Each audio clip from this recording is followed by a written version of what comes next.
Halo Mas Riu. Halo Mas Amin, gimana gimana? Halo. Selamat malam. Gimana? Oke, matur suwun. Terima kasih Mas Riu sudah Ya, menyempat eh, datang di acara ini di sela-sela kesibukannya di Tokyo. Eh, ini sekarang di Kawan-kawan coffee semua, shop. terima kasih atas sudah di panggung ya. Sudah di coffee shop. Oke. Oke, kawan-kawan semua, tema malam ini tema yang sangat futuristik dan saya rasa Dr. Riu sangat cocok untuk menyampaikan pendapatnya berkaitan dengan beberapa hari yang lalu beberapa manusia di Silicon Valley berusaha membuat hidup manusia itu abadi dan di masa depan juga bisa membuat semesta-semesta baru buat peradaban manusia. Teknologi yang saya maksud adalah brain computer interface, di mana manusia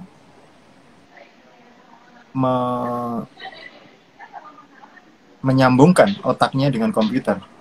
Nah, dalam jangka panjang itu akan bisa mem, apa, me, mendo, me, bukan mengupload keseluruhan nyawa manusia sehingga manusia akan bisa hidup selamanya.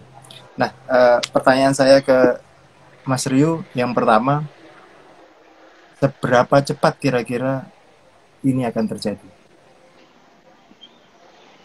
Yang pertama ya, obsesi manusia untuk bisa hidup abadi itu sudah lama, sudah lama. Cerita-cerita tentang Tuhan-Tuhan Romawi yang immortal itu banyak ya, Tuhan-Tuhan India kuno, Tuhan-Tuhan Mesir kuno itu kan menunjukkan obsesi bedes-bedes sapian ini untuk menggapai keabadian itu gimana caranya. Nah, hanya setelah gerbangnya manusia itu terus kemudian mengejar keabadian fisik itu dimulai pada saat ada lahirnya domba Dolly, ya, hasil klon pertama tahun 95. Domba Dolly itu membuka gerbang obsesi manusia untuk menggapai immortality fisik, karena dengan waktu itu ya tidak sengaja memang pengetahuan ilmiah itu banyak yang dari ketidaksengajaan. Artinya dari sebuah kebetulan. Misalkan waktu domba Dolly lahir, terus kemudian kondisi tubuh Dolly ini sama persis dengan kondisi tubuh ibunya, gitu ya. Padahal biasanya kalau bayi baru lahir itu kondisinya seger buger. Ini kok kondisinya seperti kondisi emaknya, padahal dia baru lahir. Sakitnya ya sakit degeneratif gitu. Nah, terus kemudian itu mengarahkan pengetahuan kita terhadap adanya telomir gitu ya. Telomir yang ada dalam kromosom kita pada saat membelah, telomirnya itu memendek. Nah, waktu itu kita mulai berangan-angan, kalau seandainya telomirnya dipertahankan, apa bisa kita tidak menua ya? Gitu ya, itu salah satunya. Hanya kemudian berkembang, dan sekarang dengan adanya artificial intelligence ini, sejak tahun 2009-2010, bukan lagi fisik immortality yang dikejar, tapi mind immortality. Karena mind immortality itu lebih mungkin dikejar dalam waktu yang pendek ketimbang physical immortality. Jadi kalau kita, meskipun Gilgamesh Project untuk menggapai physical immortality itu secara pesimis itu menunjuk tahun 2040 untuk kita bisa immortal secara fisik, tapi yang di hadapan kita, terutama ya beberapa hari yang lalu pada saat Elon Musk berbicara mengenai Neuralink dan viral di mana-mana. Jadi yang namanya main immortality sudah di depan mata. Gitu. Jadi kalau seberapa cepat itu, sangat cepat itu, sangat cepat itu. Bahkan 10 tahun lagi terlalu lama. Terlalu lama kalau ya nggak ada bencana loh ya. Gitu. Kalau ada bencana ya lain lagi ceritanya. Cuman kalau modelnya seperti ini 10 tahun itu terlalu cepat, terlalu lambat, gitu ya. Terlalu lambat bagi perkembangan. Apakah kita bisa mengupload nyawa dan mendownload nyawa, gitu Mas Amin? Itu apa namanya? Kemarin itu Neuralink kan dari sekitar 1.000 orang sekarang di timnya akan menambah paling tidak 10.000 orang lagi. Perkiraannya dalam waktu 3-5 tahun semua penyakit yang ada kaitannya sama otak ya seperti gila, skizofrenia, autisme dan sebagainya akan bisa disembuhkan dan dalam waktu 10 tahun akan bisa yang namanya upload nyawa. Dan malah Mas Ryu malah menganggap itu agak terlalu lama ya, mungkin lebih cepat. Terlalu lama, mungkin lebih cepat, terlalu lama. Mengupload nyawa ini ya, mengupload jiwa dan mendownload jiwa, karena di-download dulu deh, di-download dulu, disimpan itu, di-download. Kendalanya apa sih gitu ya? Kendalanya apa sih kok kita kalau kita melihat yang sudah dilakukan kemarin itu, secara teknis kita sudah bisa melakukan yang disampaikan oleh Mas Amin tadi, bahwa misalkan orang butanya jadi hilang gitu ya. Orang tuli itu dioperasi sedikit ya, dibuka, ditaruh ini chipnya, tulinya jadi hilang gitu ya. Demikian juga misalnya orang lumpuh gitu ya, paralyzed, itu semua menjadi sesuatu yang gampang diatasi gitu dengan Neuralink itu. Memang benar itu ya. Hanya saja kan pertanyaannya adalah kalau misalkan sekarang ini kan ini teknologi ya. Teknologi kalau kemudian mau dilakukan kepada manusia, tahapnya panjang gitu ya. Mulai dari safety-nya, terus kemudian uji klinisnya, mempengaruhi kehidupannya apa tidak. Ganjalannya adalah etik sih ya, ganjalannya etik gitu. Tapi kalau secara teknis, dengan kemarin sudah menunjukkan itu, kita sudah bisa melakukan apa saja itu. Kalau dikatakan tadi bahwa 10 tahun ke depan ya, 5 tahun ke depan kita bisa menghilangkan Alzheimer, kita bisa mengatasi penyakit-penyakit schizophrenia, anxiety, depresi. Dengan adanya kemarin itu, yang chip yang sudah di-launch itu, semuanya memungkinkan. Hanya saja kalau ini prosedur terapi harus ada uji klinisnya itu. Harus ada uji klinisnya itu. Ini kan masalah etik, masalah etika kedokteran. Tapi kalau kemarin itu sudah dilakukan dan kemudian secara real time kita bisa melihat aktivitas setiap neuron yang ada di sekitar dari chip itu. Dan kita bisa mengontrol itu. Mengontrol. Jadi orang yang sedih menjadi gembira, itu seperti hanya menjentikan jari. Pertanyaannya adalah, bagaimana? Ya Mas, ini pertanyaan lanjutannya. Memungkinkan nggak kalau Neuralink ini atau ada lagi yang namanya open water, terus kemudian kernel gitu, untuk membuat yang non-invasif, jadi tidak perlu ngebor di otak? Iya. Sekarang ini sebagai ilustrasi ya Mas Amin ya.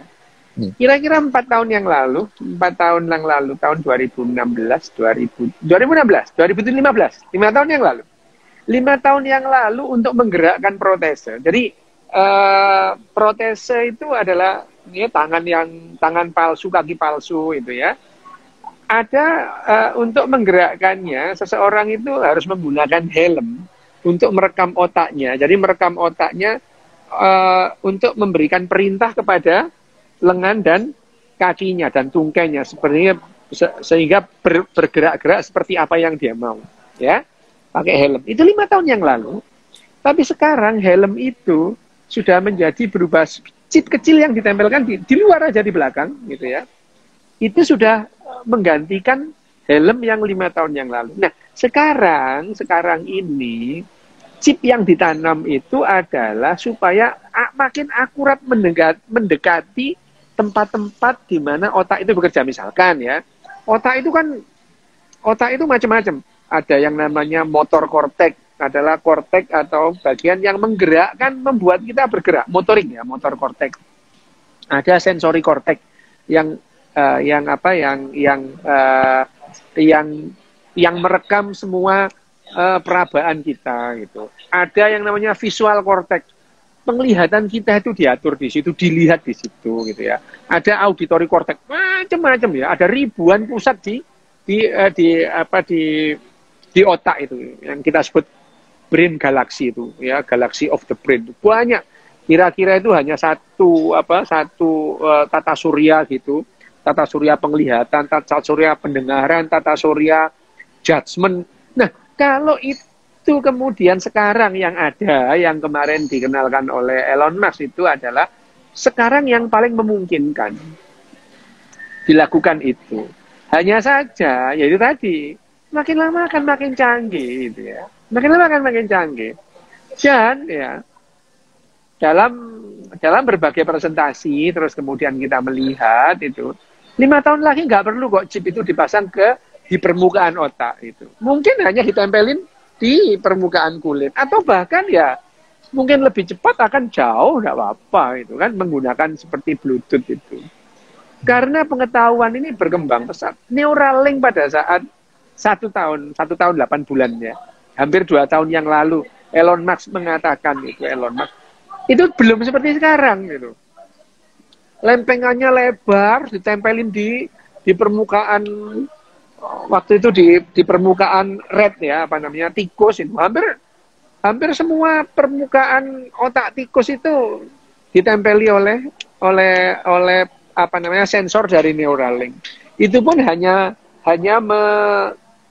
merekam memori dari tikus Spregale itu SD ya. Nah, tapi sekarang dengan kecil dan bisa diimplan, bahkan tidak tampak, hanya ditaruh begitu, itu sudah kemajuan pesat dalam waktu 2 tahun, hampir 2 tahun, 1 tahun 8 bulan yang lalu gitu ya. Nah, sekarang kalau pertanyaan Mas Amin, apakah ada nanti alat yang non-invasif? Ya, hampir 100% ini pasti iya itu ya. Soalnya saat ini yang ketakutan banyak orang kan, teknologi yang baru diumumkan 2-3 hari yang lalu itu memang harus membuka otak kita sedikit. Ya. Tapi pertanyaannya adalah, maukah orang dibuka otaknya dari buta terus menjadi bisa melihat? Pasti mau ya. Nah, itu saja itu ya. Maukah orang itu yang depresi hebat, minum obat apapun nggak bisa, dibuka otaknya cuma 1 senti aja ditanam, terus sedihnya hilang, depresinya hilang. Pertanyaannya mau apa tidak gitu. Maukah orang gila ya, disembuhkan? Sembuh itu, Alzheimer hilang, Parkinson sudah lah ya. Kalau Parkinson itu sekarang juga bisa sembuh dengan operasi ringan aja ya gitu. Nah, sekarang kalau misalkan, makin lama makin berkembang makin bagus, pastilah makin bagus. Dan cepat atau lambat ya, metode yang non invasif pasti ada itu, pasti ada. Terus kalau ini, ditanya, gimana? Silakan. Kan ini kalau kita melihat antar spesies Mas ya, dari spesies terdekat kita misalnya bonobo dan simpanse yang cuma berbeda sedikit DNA-nya sama kita. Ya. Kita sama-sama punya limbic system.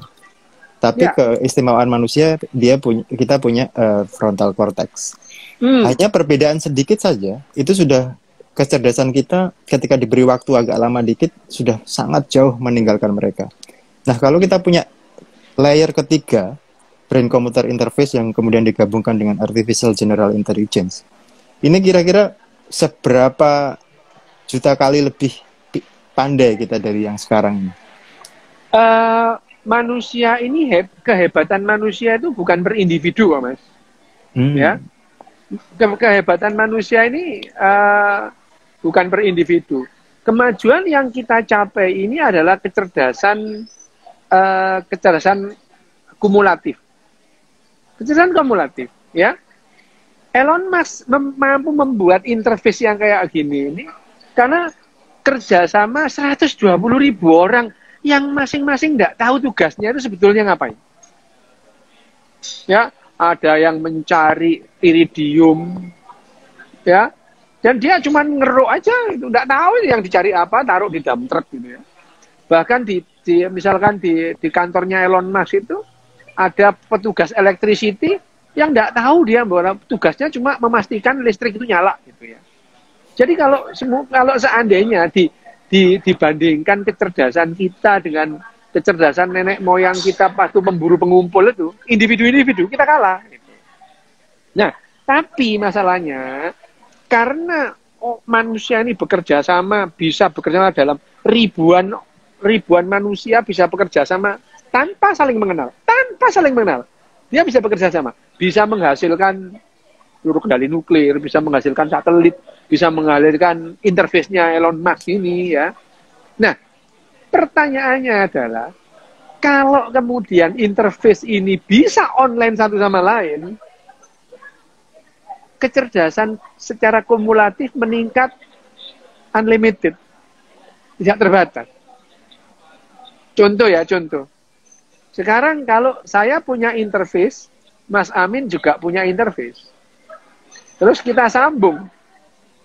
Dalam waktu 50 nanodetik, semua pengetahuan saya dan semua pengalaman saya nular ke Mas Amin. Gitu. Saya bisa jadi dokter bedah juga dong? Ya bisa, ya kan? Bisa, ya kan? Bisa. Dan sebaliknya, apa yang jadi pengalaman dan pengetahuan Mas Amin dalam waktu 50 nanodetik juga pindah ke saya.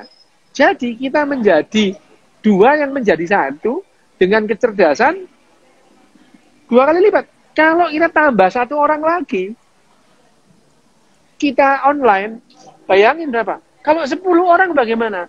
Kalau 7,8 miliar ini orang jadi satu, kira-kira apa yang terjadi? Ya. Itu yang menjadi yang namanya dari pengetahuan 7,8 miliar orang dijadikan satu, termasuk kemampuannya dia, kemampuan cocotnya dia itu kan ya, orang ada yang kemampuan cocotnya itu luar biasa itu, bisa membuat orasi yang luar biasa, dan itu kayaknya nggak perlu sih, bahkan kemarin ada yang nyeletuk kalau ada interface ini 10 tahun lagi nggak perlu bahasa verbal dong kita. Emang iya sih gitu ya itu. Ya kita nggak perlu bahasa verbal ini ya. Interface kita yang saling berhubungan itu bahkan dalam waktu 50 nanodetik itu mungkin dia bisa menyampaikan 800 ensiklopedi ya dalam 50 nanodetik. Apa konten 800 ensiklopedia itu bisa disampaikan dalam waktu 50 nanodetik. Dan ini yang membuat hidup kita akan berubah. Cara belajar kita juga berubah. Cara makan kita juga berubah karena kayaknya kita nggak perlu makan deh. Kita hanya perlu listrik 2 watt untuk 3 bulan. Kita nggak perlu makan gitu. Kita nggak perlu makan. Gitu ya Mas Amit ya. Oke. Kalau kita sudah bisa menaklukkan kematian dengan brain computer interface yang kemudian digabungkan dengan artificial general intelligence tadi, ini kan akan banyak mengubah pola kepercayaan kita kan. Banyak di antara manusia itu percaya yang namanya akhirat untuk hidup selamanya dan sebagainya. Ini dengan model upload nyawa seperti ini kan sebenarnya kita sudah bisa menaklukkan kematian dan kemudian tidak perlu lagi ada akhirat-akhirat itu. Itu kira-kira perubahan seperti apa yang akan terjadi dengan kepercayaan manusia? Ya, yang pertama, kita ini sedang memasuki gerbang yang belum ada presidennya sama sekali. Jadi kita tidak bisa mengekstrapolasikan apapun waktu yang lalu ke masa yang akan datang. Kesimpulan pertanyaan Mas Amin itu tidak bisa saya jawab karena memang saya nggak punya jawabannya. Kalau misalkan apakah kepercayaan itu akan berubah? Oh iya, itu jelas itu. Kalau kepercayaan itu akan berubah, iya. Misalnya yang paling gampang aja Mas Amin ya. Tahun 70, sebelum tahun 70 kan nggak ada orang percaya pocongan itu. Pocongan itu hantu baru gitu ya. Hantu baru itu. Dan hantu itu makin lama makin banyak. Ada suster gepeng, ada suster ngesot, makin banyak itu ya. Ada setelah ada cerita misalkan cerita misteri Gunung Merapi, ada hantu namanya Grandong, ada Mak Lampir gitu ya. Makin lama orang punya koleksi kepercayaan makin banyak. Hanya saja kepercayaan yang kemudian terbukti nggak ada itu, nggak ada. Mungkin mereka akan butuh kepercayaan baru, mungkin ya. Mungkin manusia ini kreatifnya kan luar biasa itu. Atau yang mungkin seperti yang dibilang Einstein akan ada agama baru, yaitu agama yang lebih kosmik mungkin. Oh iya sama, bahwa yang namanya mungkin iya juga mungkin tidak itu. Kalau Harari mungkin Harari pernah bilang mungkin ada agama baru itu agama data. Sudah kan kalau itu? Ya, itu sudah ya. Itu sudah. Kita mempunyai aturan-aturan baru tentang data gitu ya. Itu sudah terjadi itu sudah terjadi. Agama data itu sudah terjadi. Hanya kemudian kalau kita ini sekarang morality itu kan tetap diperlukan untuk membuat kita itu kesepakatan dalam satu kelompok. Nah, kalau kita ini kelompok besar, misalkan semua orang terus kemudian online, ya tentu ada sih orang-orang yang nggak mau online itu tentu ada. Nanti ada orang yang nggak mau online itu tentu ada gitu ya. Ya sekarang pun kan ada orang yang nggak mau pegang handphone, ada kan gitu. Tapi dia bukan bagian dari kehidupan, iya itu. Jadi nanti orang yang tidak mau online itu seperti Neanderthal yang jalan-jalan di Wall Street sana, itu dia bukan bagian dari kehidupan. Iya nggak apa-apa juga, dia juga organisme, tapi bukan bagian dari kehidupan manusia. Nah, kalau pertanyaannya apakah agama-agama akan berubah? Oh pasti, kalau berubah pasti lah. Agama apapun kan tentu berubah dari zaman ke zaman, gitu ya.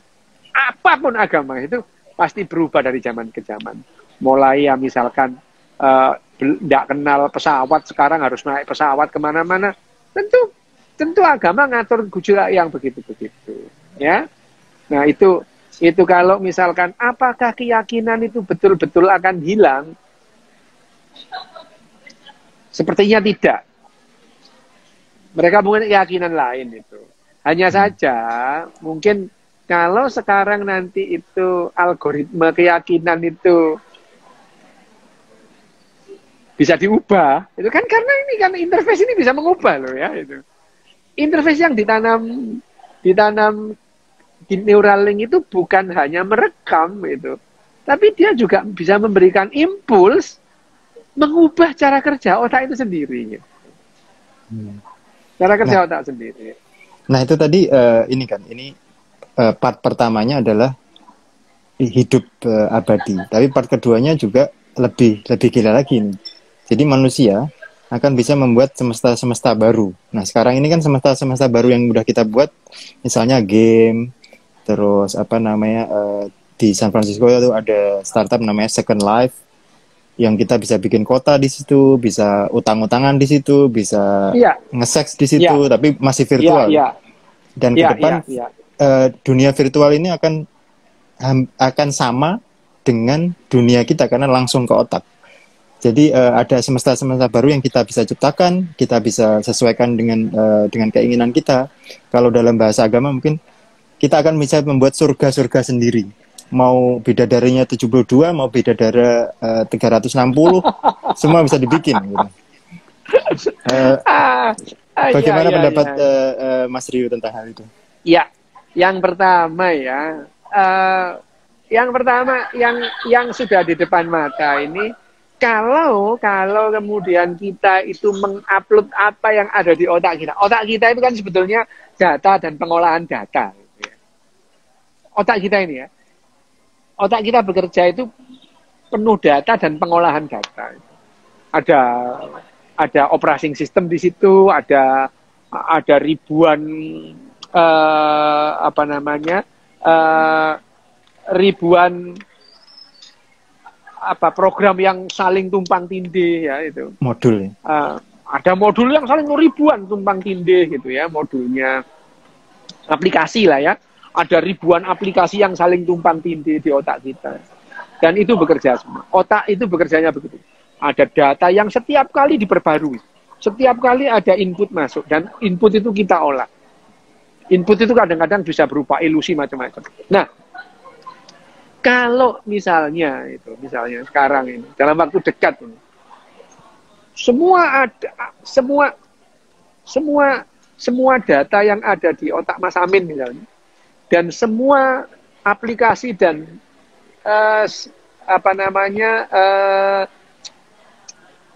operating sistemnya itu terpetakan persis punya Mas Amin. Ya, terus kemudian ditaruh di gadget gini. Gitu. Mas Amin kan sudah nggak perlu tubuhnya. Gitu. Nggak perlu tubuh. Gitu. Nggak perlu tubuhnya. Karena yang namanya saya perlu tubuh saya ini. Karena dalam rangka menjaga otak saya tetap bekerja. Gitu. Otak saya, data di otak saya disimpan, diolah setiap saat, seperti yang diperlukan. Saya makan, saya minum dalam rangka mempertahankan otak saya tetap ada. Gitu. Jantung tugasnya memompa darah ke otak supaya otak dapat nutrisi. Paru-paru tugasnya mengumpulkan oksigen supaya oksigen ke otak supaya dapat nutrisi. Jadi sebetulnya semuanya ini budaknya otak ya. Jantung, paru-paru. Meskipun otak juga mempunyai kepentingan menjaga paru-paru tetap sehat. Ada ya pusat detak jantung ada di batang otak, pusat nafas juga ada di batang otak. Semuanya bekerja. Saya makan adalah dalam rangka otak saya tetap bekerja. Kalau nanti misalkan seperti Mas Amin tadi, otak saya ini semua sudah terpetakan dengan persis, kemudian di-download, kemudian di-uploadkan di gadget ini, saya kan nggak perlu makan lagi. Gitu. Saya nggak perlu badan saya.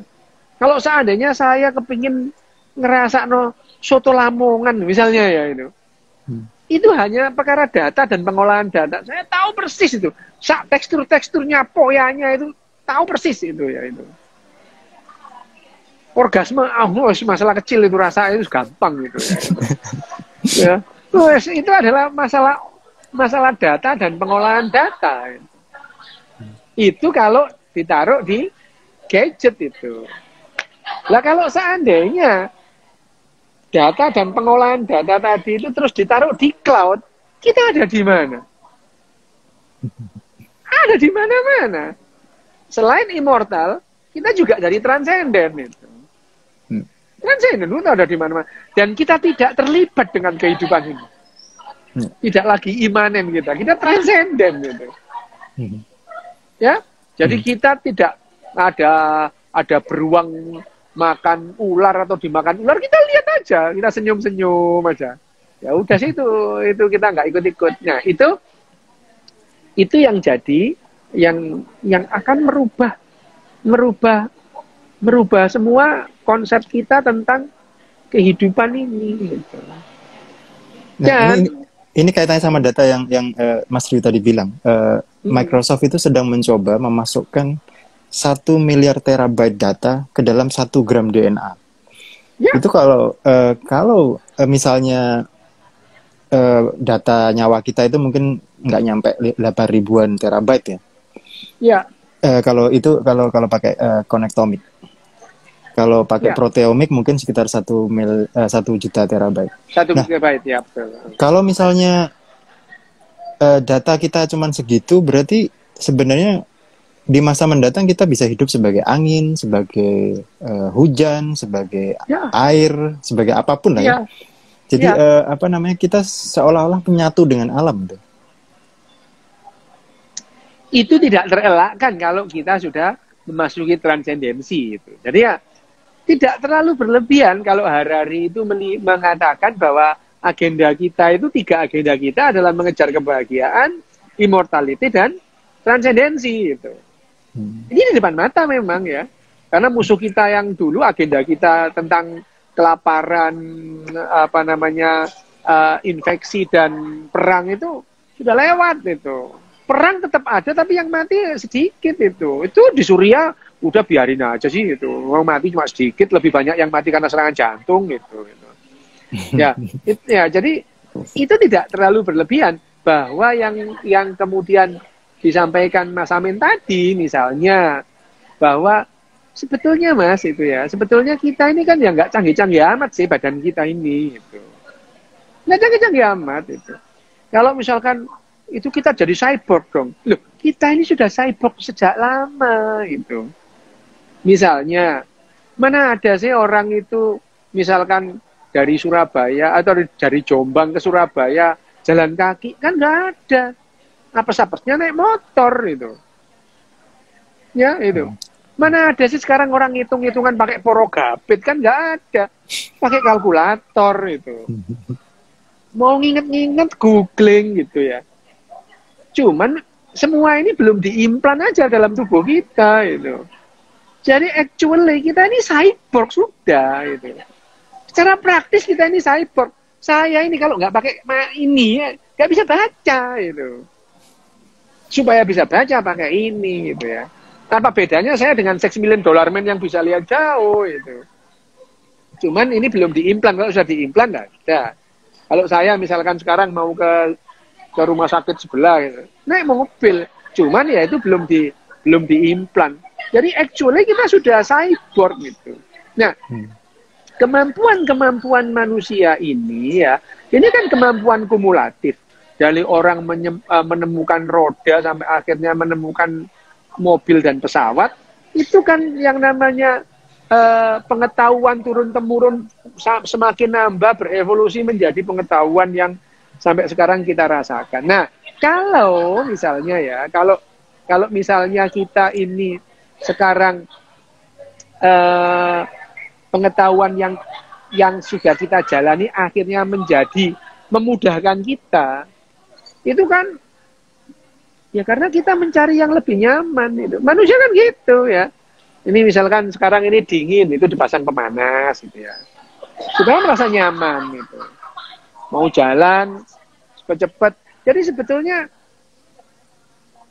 ini alami loh, yang kita pakai juga bahan-bahan alam, nggak ada yang bahan dari akhirat kok gitu ya. Nggak ada. Jadi sebetulnya manusia membangun rumah sakit, membangun itu kan seperti tidak ubahnya seperti burung yang membangun sarangnya. Sarang burung itu kalau dianggap bahwa rumahnya manusia itu tidak alami, sarang burung ya nggak alami itu. Nah, itu yang jadi yang harus kita pahami bahwa sebetulnya Mas, kita ini yang seperti tadi itu, kita ini nggak canggih-canggih amat kok badan kita ini gitu ya. Sama sederhananya dengan bakteri gitu ya, selnya ya. Tapi karena sel itu bekerja sama banyak gitu ya. Dan secara unik manusia itu bisa mengembangkan bahasa verbal. Itu yang membuat manusia bisa bekerja sama lebih banyak. Tidak dimiliki oleh spesies yang lain. Nah sekarang kalau kemudian tanpa bahasa verbal kita bisa connected, hilang ini Bu ya. Hilang bahasa verbal ini. Ini banyak yang bertanya masalah itu loh dok. Jadi makna hidup itu jadinya seperti apa? Nah ini kan Ya. tadi kita sudah bilang bahwa mungkin beberapa orang tujuan hidupnya itu surga. Nah kita tadi sudah membahas bahwa kita sudah bisa menciptakan surga dalam waktu tidak lama lagi. Dan kita bisa menaklukkan kehidupan kita dan namanya menciptakan akhirat, maksudnya kehidupan yang sangat lama. Terus kemudian kan pilihannya ke depan ini menjadi dua kan. atau mungkin ada lebih, tapi kira-kira dua yang paling penting. Mau pilihan optimis atau mau pilihan pesimis. Kalau pilihan optimis itu adalah pilihan di mana kita menciptakan semesta baru dan kita menjadi Tuhannya. Jadi kita seolah-olah menjadi Tuhan di semesta baru itu tadi, di semesta virtual yang rasanya sudah menjadi semesta beneran karena langsung nyambung ke otak kita. Jadi kita hidup di situ. Yang pilihan kedua adalah pilihan di mana kita menaklukkan keinginan kita. Ini seperti di agama-agama timur seperti Buddha atau Hindu. Jadi kita moksa lah istilahnya. Nah, menurut Mas Ryu, kira-kira yang dari dua itu, yang optimis manunggaling kawula Gusti dengan yang pesimis moksa itu, kira-kira menang yang mana di masa depan? Kalau di depan mata ya menang yang pertama lah ya itu. Kalau di depan mata ini adalah menang yang pertama, bahwa menihilkan diri itu adalah sesuatu yang anti evolusioner gitu. Karena secara evolusioner kita itu secara evolusioner kita itu dipacu untuk tetap eksis gitu ya. Tetap eksis. Dan agenda untuk mengejar immortality dan transcendensi itu karena sudah di depan mata itu. Yang terjadi adalah ya tadi kita membuat semesta kita sendiri, dan sebetulnya secara dalam batas-batas tertentu kita sudah membuat kok itu. Sekarang itu. Kita sudah membuat itu. Ya. Kita sudah membuat. Kita membuat dunia kita lewat Twitter, lewat game yang kita lakukan itu. Kita membuat itu menjadi terhubung satu sama yang lain. Kita terhubung dengan rumah gitu ya. Kita melihat dari kantor, kita melihat piaraan kita lari-lari gitu. Kita sudah sudah menjadi Tuhan di dunianya itu, mengawasi itu ya itu. Dan itu sudah terjadi dalam batas-batas tertentu, itu sudah terjadi itu. Hanya saja dengan adanya Neuralink interface ini, semuanya itu jadi lebih mendekati kerja otak secara real time. Sementara ya misalkan, bisa nggak sih kita, maksud saya gini, misalkan kita melihat ya, di rumah itu lampunya nggak nyala tuh itu, ya kita lihat kok gelap, belum dinyalakan itu ya, belum dinyalakan. Kita telepon lah sama asisten yang di rumah, itu lampunya belum dinyalakan, ya gitu. Tapi kalau Neuralink kita sambung, interface-nya terhubung, lah kok belum nyala? Dalam waktu yang sama, lampunya udah nyala itu. Karena itu terhubung antara ruangan dengan apa yang kita pikirkan itu. Nah kan kayak konsep yang maha kuasa kita itu, kuasa terhadap semesta kita. Dan itu sudah di depan mata itu. Karena yang hal-hal yang misalkan connected dengan gadget kita, ya semau-mau kita gitu. Ntar lagi ya mobil itu nggak perlu kita panggil, kayak seperti kalau tahun 80-an itu yang apa itu namanya? Film Knight Rider itu, Kit gitu. Kit gitu ya. Kalau orang misalnya Kit itu, kalau misalkan orang Jombang itu ya, nggih kula Pak Wakiti yang teko itu ya. Datang. Nah, kira-kira gitu Mas. Jadi kalau melihat kemungkinannya, yang lebih besar kemungkinannya yang pertama, bahwa kita optimis. Pesimis kita itu kan pada saat berapa ribu atau berapa miliar orang yang harus dikalahkan. Itu aja sih. Mau nggak mau. Gitu. Ya. Berapa orang yang harus menjadi orang tidak berguna, sementara berapa orang yang menjadi Uberman, menjadi super. Gitu. Itu tidak terhindari kalau. Ini kan kaitannya juga dengan misalnya Fermi Paradox, di mana sampai sekarang ya kita belum ada bukti ada makhluk lain di semesta kita yang sangat besar ini. Jangan-jangan mereka ini ketika mencapai teknologi seperti yang kita punya, kita ini baru sekitar 200.000 tahun aja tiba-tiba sudah hampir punya teknologi yang sangat ngedapi kalau bahasa Jawanya, sangat mencengangkan ya.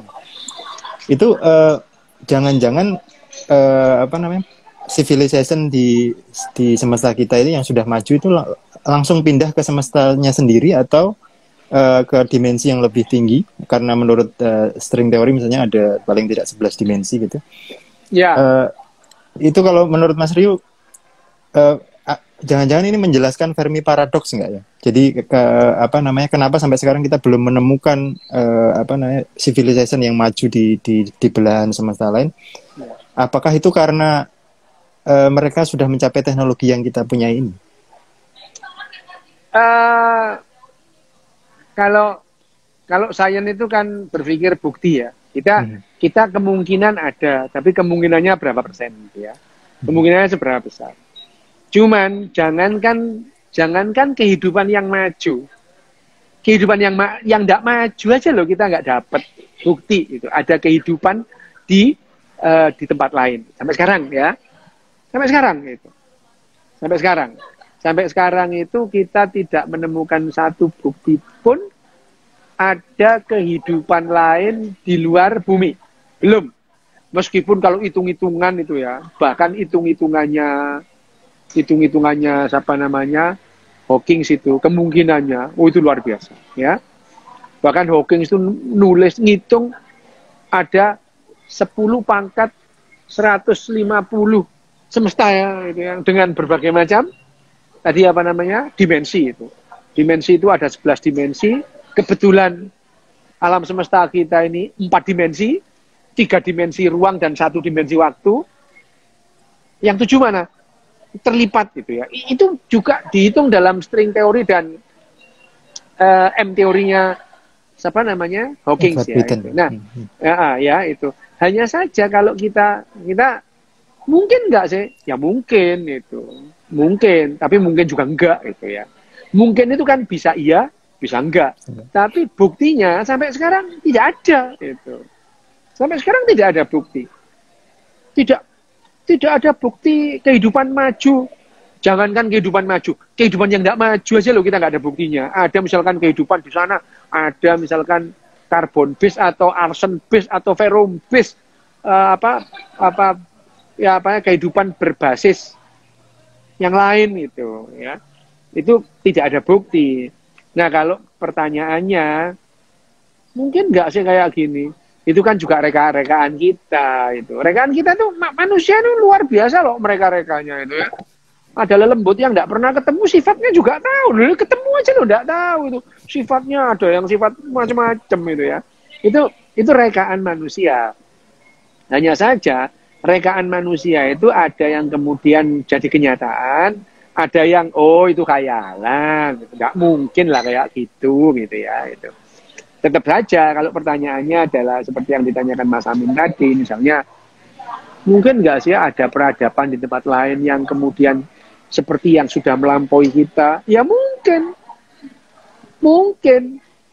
transenden, iya mungkin, karena kalau sudah transenden itu sekarang kan kita menuju unifikasi ya, unite, menjadi satu. Nanti kalau misalkan interface ini betul-betul bisa connected satu sama yang lain dalam waktu cepat itu ya kita akan terhubung satu sama yang lain menjadi satu huge, very huge data ya, big data gitu. Kalau agamanya itu agama data ya. Tapi setelah itu kita akan berpisah lagi. Kita terpencar-pencar lagi. Kenapa? Karena setelah kita menjadi cloud tadi itu, Mas Amin ada di cloud itu, untuk pertama kalinya kita punya kesempatan melintas atau bergerak dengan kecepatan cahaya. Sekarang kan nggak bisa itu. Tubuh kita itu nggak bisa itu. Ya, jadi nggak mungkin ada pesawat seperti Star Trek terus membawa tubuh kita tuh tetap tidak meluruh gitu ya. Ya, itu tidak mungkin. Tapi kalau kita menjadi cloud itu, kita bisa bergerak dengan kecepatan cahaya itu. Misalkan Mas Amin ke barat sana, saya ke selatan sana atau ke timur sana, bergerak dengan kecepatan cahaya. secara faktual kita dipisahkan 2 kali kecepatan cahaya, nggak mungkin ketemu lagi kita. Itu. Ya. Oh, jadi menurut Mas Rio ada kemungkinan ke depan ini kita ini karena kita banyak yang sama-sama di cloud dan kemudian menjadi satu entitas besar. Entitas besar, iya. Iya. Dan kemudian terpisahnya ketika kita mau mau menjelajah ke belahan menjelajah kemana-mana, ya. Tentu ada orang-orang gila itu ya, yang pengen. Lah dulu itu ya orang yang dari dataran Asia aja ada yang gila 60.000 tahun lalu bisa mencapai Australia gitu. Kurang gila apa itu?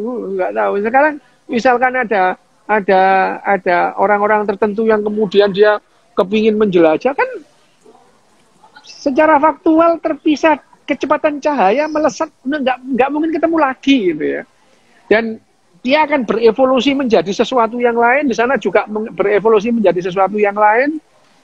Ya mungkin nanti kalau kemudian ditemukan betul itu ya wormhole ya kalau seandainya konsep itu betul ada, ya bisa ketemu lagi. Tapi kan secara hukum fisika sekarang kalau sudah terpisah satu ke sana dengan kecepatan cahaya satu, kan secara faktual dia terpisah dengan 2 kecepatan cahaya, tidak bakalan bertemu lagi. Nah, kalau yang ngumpul menjadi satu entitas besar itu, ya kemungkinan itu yang paling dekat, gitu, yang paling dekat. Nah, terus ini ada pertanyaan yang seperti ini, Mas Rio. Jadi, apakah nggak bosen ini hidup selamanya gitu? Padahal kan kita tahu kita ini sebagai manusia yang baru berumur 200.000 tahun spesiesnya, itu banyak sekali yang tidak kita ketahui gitu. Jadi pengetahuan itu begitu banyak. Mungkin kalau kita tidak curious, mungkin akan membosankan hidup yang lama itu. Kalau menurut Mas Rio, kira-kira apa yang akan kita apa yang kira-kira worth kita lakukan di masa hidup yang sangat lama itu? Ya, kita akan membunuh kebosanan itu. Kebosanan itu kan perasaan, kan gampang dia manipulasi itu. Orang yang gila aja bisa disembuhin apa kalau sekedar bosan gitu. Aku kok bosan hidup nih, tak rubah lah wes gak bosan lagi kan gitu itu. Aku bosan hidup lah, ya sudah. Bosan itu adalah perasaan. Seperti kalau kita bisa menyembuhkan yang namanya schizophrenia, ansietas, depresi hilang, apalagi kebosanan gitu ya. Ya, tentu semuanya akan berbeda dengan sekarang ya. Dalam waktu dekat itu banyak profesi-profesi yang hilang, termasuk dokter bedah kayak saya gini, hilanglah itu. Karena akan digantikan oleh robot yang lebih akurat itu ya. Kalau ada ya seperti gini ya, tahun 84 itu dengan pongahnya Garry Kasparov setelah mengalahkan Deep Blue. Garry Kasparov itu menepuk dada ini. Tidak ada satu mesin pun yang bisa mengalahkan manusia dalam hal catur. 3 tahun kemudian, tahun 87, sampai sekarang, nggak ada manusia yang bisa mengalahkan Deep Blue itu. Sama nanti kalau ada dokter bedah dari robot itu, tidak adalah manusia yang bisa mengalahkan keakuratan yang seperti itu. Nah, dalam hal itu, kalaupun kita terus kemudian menjadi cloud itu, kan kita tidak perlu khawatir lagi dengan kesehatan kita. Orang kita sehat terus itu. Tinggal kita menjamin tersedianya sumber daya itu. Ya, nah sumber daya kedepannya yang apa namanya yang sudah diangan-angan adalah menjebak semua foton dari matahari itu ya untuk menjadikan sumber daya besar itu. Dyson Sphere itu ya, Dyson Sphere itu. Dyson Sphere itu. Okay. Itu yang paling memungkinkan. Oke, ini pembicaranya sangat menarik dan sangat futuristik. Jadi apa namanya? Sepertinya perlu ada gelombang kedua nanti, Dok, kalau ada waktu. Karena apa? Masa depan yang indah ini harus diwujudkan dan banyak orang harus diajak ke sana. Karena masa depan itu kan sebenarnya bukan sesuatu yang adalah sesuatu yang kita ciptakan kan seharusnya, bukan sesuatu yang hanya diangankan dan sebagainya. Jadi perlu ada banyak pembahasan seperti ini supaya banyak orang tidak terikat kepada apa ya, dogma-dogma masa lalu yang sebenarnya sudah tidak terbukti gitu. Iya, iya. Oke, kita buka sedikit pertanyaan kalau ada yang bertanya. Banyak sih pertanyaan dari tadi itu. Iya. Ini ada pertanyaan nih. Bisa rusak nggak, Dok, chipnya? Kalau rusak berarti punah dong. Gimana? Oh, ya chip boleh rusak. Dan kita punya yang namanya backup data. Ya. Nah, termasuk misalkan ada yang gini. Semua apa datanya, misalkan datanya Mas Amin, termasuk DNA-nya Mas Amin. Semua disimpan dalam bank data. Ya. Kalau teknologi kita sangat maju, membuat tubuhnya Mas Amin itu perkara mudah itu. Orang itu bahan-bahan alam yang disusun gitu ya. Jadi kayak printer 3D gitu membuat Mas Amin dalam waktu pendek. Kalau Mas Amin kepingin Mas Amin kepingin kesurupan ke badannya, sebentar habis itu balik lagi ke big data ya nggak apa-apa gitu. Itu yang terjadi. Jadi ya otak kita sudah tidak mampu lagi menyimpan data yang terlalu gede itu. Nggak bisa, nggak mampu gitu. Nggak mampu. Kita perlu barang lain. Loh, kan kita sudah lepas dari sifat alamiah kita. Lah, dari dulu kita itu sudah melawan hukum alam. Besi kita buat terbang, besi kita buat terapung gitu kan. Itu kan dalam rangka kita. Kalau misalkan itu kan sudah di luar hukum-hukum alam lah. Dari dulu kita sudah melawan hukum alam dengan kecerdasan kita itu. Apa bedanya gitu? Kita terus kemudian dulu bisa membuat besi terapung, bisa membuat besi terbang gitu ya. Itu kan juga sebetulnya kesadaran kita itu. Terus ini ada pertanyaan lagi, Dok. Waktu kita di cloud, yang jagain cloud kita itu siapa? Bareng-bareng. Gitu. Sekarang Mas Amin mesti tahu nih. Ini yang mengupgrade misalkan iOS sekian jadi iOS sekian, siapa itu yang buat? Mereka sendiri loh. Data itu sendiri ada memperbaiki sistemnya sendiri, menghilangkan bugnya sendiri, membuat data sendiri, memperbaiki dirinya sendiri. Manusia itu ya istilahnya ini kalau ada inovasi baru tambahin aja. Tapi kemudian dia membuat sendiri. Kalau pertanyaannya siapa yang menjaga cloud kita? Lah, kita bagian dari cloud itu, kita menjaga itu. Tentu sih Mas, tentunya ada. Tentu ada. Kalau misalkan kita jadi kumpulan data itu kan ada data yang harus dilindungi di tengah, itu ada firewall, tentu ada gitu. Itu keniscayaan. Ya, keniscayaan. Makin cepat kita masuk, makin cepat kita ada yang di tengah. Biarin aja yang belakangan, terlambat. Oke, ini pertanyaan terakhir, Dok. Kalau misalnya kita sudah bisa hidup abadi atau hidup selama yang kita mau, terus kemudian kita bisa menciptakan surga sendiri, kita bisa menciptakan semesta sendiri. Kira-kira tujuan hidup kita ini selain bahagia apa aja, Dok? Yang namanya meaning of life itu ya. Meaning of life. Kalau kita bilang meaning of life itu ya kita hidup. Ngobrol ini kan meaning of life, Mas, gitu ya. Kita ngobrol ini meaning of life kita. Kita ngobrol itu, kita meaning of life itu. Jadi sebetulnya meaning of life itu pada saat kita berhubungan dengan individu lain, kita berhubungan dengan anjing, kita berhubungan dengan kucing gitu. Ada meaning of life di situ. Jadi kalau dikatakan tujuan hidup, apa sih tujuan hidup? Secara faktual, tujuan kita hidup adalah mempertahankan kehidupan itu sendiri. Gitu. Sejauh ini 3,5 miliar tahun kehidupan ini, Setiap kita hidup, tujuannya adalah mempertahankan kehidupan. Dari mulai DNA, RNA 3,5 miliar tahun yang lalu, sampai sekarang, gen itu abadi. Gen itu mempertahankan kehidupan. Saya hidup untuk mempertahankan kehidupan itu sendiri. Bagaimana orang yang tidak mempunyai keturunan? Lah, dia menjadi buffernya orang yang punya keturunan. Gitu. Dokter-dokter yang nggak punya anak, dia menjaga kesehatan-kesehatan orang-orang yang punya anak. Jadi, tujuan kita hidup adalah melanjutkan kehidupan ini sendiri. Dan sejauh ini, tujuan ini tidak terbantahkan. Tidak terbantahkan. Oke, terima kasih Mas Ryu atas waktunya di sela-sela kesibukannya di Tokyo. Terima kasih kawan-kawan atas kehadirannya. Sekali lagi kita akan diskusi lagi dengan Mas Ryu di masa mendatang, dan semoga semua makhluk berbahagia dan mencapai tujuannya. Terima kasih.